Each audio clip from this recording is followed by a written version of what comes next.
আসসালামু আলাইকুম। আশা করি আল্লাহর রহমতে সবাই ভালো আছেন। আজ হঠাৎ ঘরে ঢুকে দেখি বিছানা এলোমেলো আর খাটের মাচাটাও নেই। মনে মনে একটু চিন্তায় পড়ে গেলাম। আল্লাহ মহান, তিনি সব মুশকিল আসান করেন। বাইরে গিয়ে যা দেখলাম চলুন আপনাদেরকেও দেখাই। বাইরে এসে দেখি মাচার একটি কাঠ ভেঙে গেছে আর আব্বা একা হাতে সেটি ঠিক করার চেষ্টা করছেন। আপনারা জানেন আব্বার শরীরটা সবসময় ভালো থাকে না। ওনাকে এই অবস্থায় কাজ করতে দেখে আমার নিজেরই খারাপ লাগছিল। আলহামদুলিল্লাহ, আল্লাহ আমাকে শক্তি দিয়েছেন যেন আমি আব্বার কাজে একটু সাহায্য করতে পারি। মা বাবা আমাদের জন্য কতই না কষ্ট করেন, আমাদেরও উচিত ওনাদের এই বয়সে ছায়ার মতন পাশে থাকা। এরপর আমি নিজেই কাজে লেগে পড়লাম। নতুন একটা কাঠ লাগিয়ে হাতুড়ি দিয়ে পেরেক মারা শুরু করলাম, কিন্তু পেরেকগুলো কাঠের পুরুত্বের চেয়ে একটু বেশি বড় ছিল, তাই ওগুলো নিচে দিয়ে বেরিয়ে গিয়েছিল। সুবহানাল্লাহ, কোনো কাজই ছোট নয়, প্রতিটি কাজের বুদ্ধির প্রয়োজন হয়। আমি তখন বুদ্ধি করে মাচাটা উল্টে নিলাম এবং বাড়তি পেরেকগুলো বাকিয়ে দিলাম যেন কারো শরীরে না লাগে। পেরেকগুলো বাঁকানো শেষে আমি হাত দিয়ে ভালো করে পরীক্ষা করে দেখছিলাম কোথাও উঁচু বা নিচু ধারালো কিছু আছে কিনা, কারণ সুরক্ষার বিষয়টা সবার আগে। সব ঠিকঠাক দেখে মাচাটা কাঁধে করে ভেতরে নিয়ে এলাম। আল্লাহর রহমতে কাজটা খুব সুন্দরভাবে শেষ হলো। বিছানার জায়গা মতো মাচাটা সেট করে দেওয়ার পর একটা অন্যরকম শান্তি পেলাম।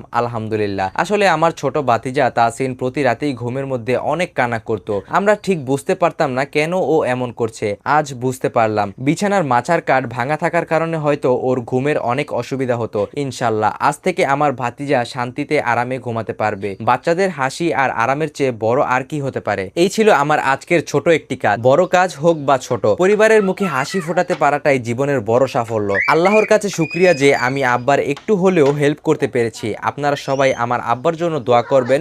ভিডিওটি ভালো লাগলে লাইক দেবেন, আপনাদের মূল্যবান মতামত কমেন্টে জানাবেন এবং শেয়ার করে অন্যদের দেখার সুযোগ করে দেবেন। আল্লাহ হাফেজ।